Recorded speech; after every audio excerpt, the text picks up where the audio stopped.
foolish child. You have any idea how many muggles the Ministry had to obliterate to cover up your actions? You could have been killed! You could have exposed us all!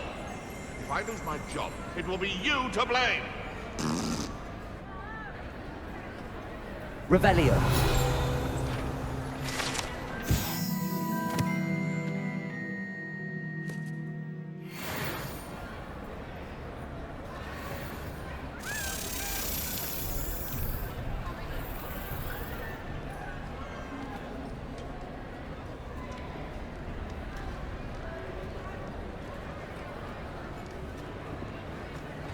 I have been meaning to speak with you. I still can't believe we escaped the Ashwinders. You may not realize it, but you are the talk of the school since you saved me that day. I wonder how everyone knows about it. I told my mother in the hope that she would be more forgiving of what I have been up to if it came from me. She likely told other professors, and news travels quickly. Unfortunately, she might, in fact, have been even less forgiving than I'd hoped.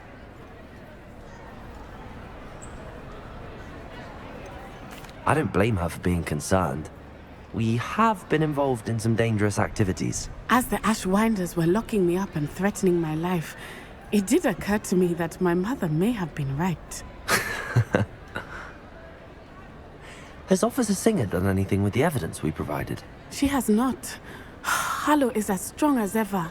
Someone needs to stop him, whether it is us or Officer Singer. If someone had stopped the monsters like him in Matabeleland, my father would be alive today. What exactly happened to your father? It was a beautiful day.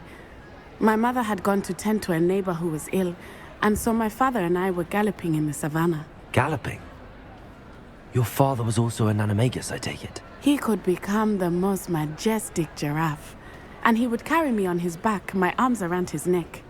We were on our way home when we surprised a group of bandits who had come from our village.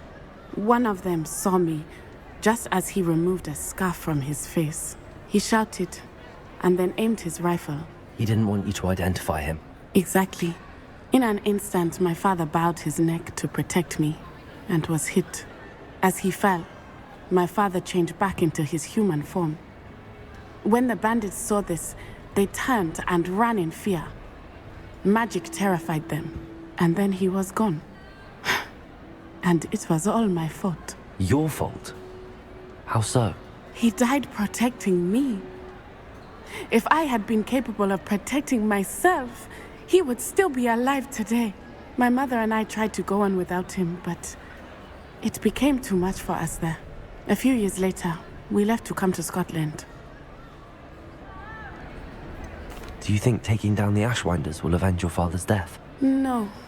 Vengeance is not what drives me. My father would not want that. He and my mother raised me to believe that it is a privilege to be able to fight for those who cannot. I know there is risk involved, but I feel it is worth it. I am glad you seem to think so too. What does your mother think about all of this? Well, as you saw, she worries a great deal. She is an excellent seer, but I think it bothers her to this day that she did not see my father's death coming. She misses him, as do I.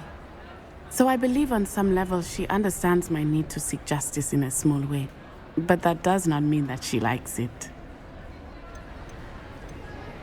Do you think your father would approve of the things we've been doing? Oh my, that is a good question. In theory, yes. Although he would worry as my mother does. But I think he, of all people, would understand my persistence. My father never shied away from a fight for good, no matter how ruthless the foe. And I think he would have enjoyed knowing that I had a compatriot like you. I'm sorry, Natty. I can't imagine what you've been through. Your father sounds exceptional. He was. Truly extraordinary. And thank you for your kind words. We all have our burdens. My father had a saying about that. Yes, I remember. Rain does not fall on one roof alone. Exactly. Soon you and I will put an end to the Ashwinders, beginning with Harlow. And once he is gone, we will turn our attention to Rookwood. We are making progress, and we will succeed. Thank you again for saving me. You deserve all of the praise you have received.